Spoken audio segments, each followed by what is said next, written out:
नमस्कार। Paris 2024 updates में आपका स्वागत है। मैं हूं महावीर रावत। भारत को आज भी कोई मेडल नहीं मिला, लेकिन बहुत अच्छी खबरें आई हैं हॉकी से, जहां पर भारत ने एक बेहतरीन प्रदर्शन किया और जब मुकाबला 1-1 की बराबरी भी था, तब शूटआउट से भारत ने 4-2 से इंग्लैंड को हराया। ये तब जब उनका एक खिलाड़ी पहले ही क्वार्टर में रेड कार्ड की वजह से बाहर हो गया था।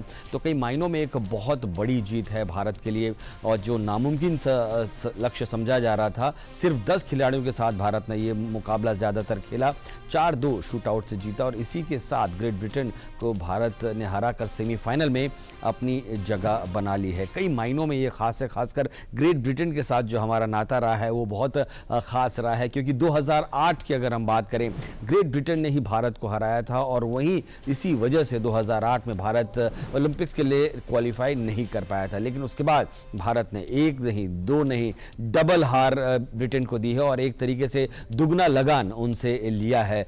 सेमीफाइनल में भारत का मुकाबला जर्मनी वर्सेस अर्जेंटीना का जो मुकाबला होगा उसके विजेता से होगा। लेकिन जहां हॉकी में भारत बहुत अच्छा कर रहा है, वहीं बैडमिंटन में जो हमारे सितारे हैं वो एक-एक कर उनका पेरिस में सिंगल्स में कम से कम अगर हम बात करें तो सफ़र ख़त्म हो गया। पहले पीवी सिंधु, फिर लक्ष्य सेन से उम्मीद थी कि लक्ष्य सेन जो इतिहास उन्होंने रचा सेमीफाइनल में पहुंचकर उसे थोड़ा और आगे बढ़ाएंगे, लेकिन आज मुकाबला बहुत टफ था। विक्टर एक्सेल्सन जो कि एक बहुत ही ख्याति प्राप्त डेनमार्क के प्लेयर हैं, उनके खिलाफ लक्ष्य सेन हार गए। 20 तक पहुंच गए थे, लेकिन 22-20 से पहला गेम हारा, उसके बाद 21-14 से हारा। और कुछ लोग ये मानते हैं कि लक्ष्य सेन शायद कहीं कुछ गड़बड़ा गए, क्योंकि एक वक्त था जब वो पहले गेम में भी आगे थे, वहां से वो हारे। दूसरे गेम में भी वो 7-0 से आगे थे, लेकिन वो फिर हारे। लेकिन अभी भी मेडल की उम्मीद लक्ष्य सेन से खत्म हुई नहीं है, क्योंकि लक्ष्य सेन का मुकाबला अब ब्रॉन्ज मेडल में होगा एक बहुत ही अच्छे खिलाड़ी से। तो उम्मीद करते हैं कि यहाँ पे लक्ष्य सेन जो पुरानी गलतियाँ की हैं वो न दोहराएं। जी हाँ, लक्ष्य सेन का मुकाबला जी जियाली मलेशिया के खिलाड़ी से होगा और ये मुकाबला सोमवार को होना है। और एक और उम्मीद आज भारत की मुक्केबाजी में ध्वस्त हो गई, जब लवलीना बोरगोहाई जो कि पिछले बार की ब्रॉन्ज मेडल विनर हैं, वो अपना क्वार्टर फाइनल मुकाबला हार गई। बॉक्सिंग में ये होता है कि अगर आप क्वार्टर फाइनल जीत के सेमीफाइनल में पहुंच जाते हैं तो एक मेडल आपका कंफर्म हो जाता है। उसका रंग क्या होता है ये तय करना बाकी है, लेकिन लवलीना बोरगोहाई 4-1 से क्यून ली, चाइना की मुक्केबाज, उससे हार गई वुमेन 75 kg क्वार्टर फाइनल में।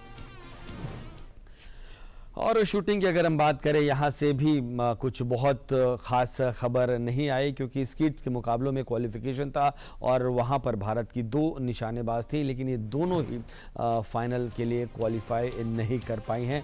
शूटिंग स्कीट्स वुमेन्स क्वालिफिकेशन की अगर हम बात करें तो महेश्वरी चौहान 14वें रैंक पर ही 118 के स्कोर के साथ, और राइजा धिल्लन 23वें नंबर पर ही 113 के स्कोर के साथ, और दोनों शूटर फाइनल में क्वालिफाई नहीं कर पाए। तो ये अभी तक के तमाम अपडेट्स थे, और एक नज़र डालते हैं कि मेडल टैली में कौन सी देश कैसा प्रदर्शन कर रहा है और भारत इस समय इस टैली में कहां पर नजर आता है।